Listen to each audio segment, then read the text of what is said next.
This time I'm comparing this red one with this green one.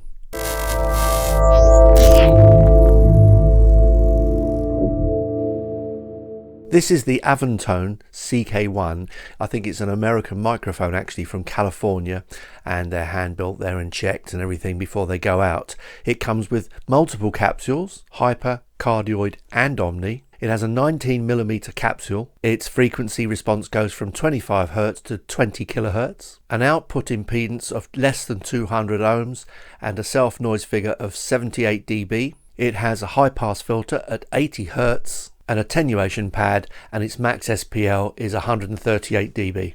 Now I'm using the MXL V67N. This is the green one. This one comes with two heads, an omni and a cardioid. It has a 22mm diaphragm, which is just slightly larger than the Avantone, which is 19. It has a frequency response of 20 Hz to 20 kHz, so it goes down to the full 20, whereas the Avantone goes down to 25. But on voice, you're not really going to hear that. It has an output impedance of 150 ohms and a signal to noise ratio of 78 dB. Again, very similar to the Avantone. And very often people compare these two and say they're the same microphone, but I think with the difference in size of the capsule, don't think that's the case. Maximum SPL is 148 dB, which is fantastic for things like drums and things that have a very loud transient attack. This is the sound of the Avantone CK1. This is the sound of the MXL V67N. This is the sound of the Avantone CK1. This is the sound of the MXL V67N. This is the Avantone CK1 from the front,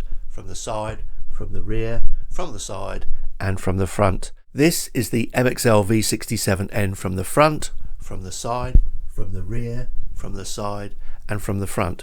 And on both mics, I'm using cardioid heads. So to finish, which one would I choose? I don't know really, to be honest.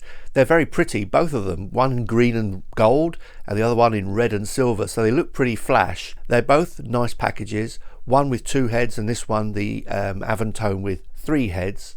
They're fairly low self noise for both of them, both the same, so I like the sound of both as well. This one, the Avantone, is more sensitive than the green one, the MXL. So I had to raise the gain quite significantly for the MXL.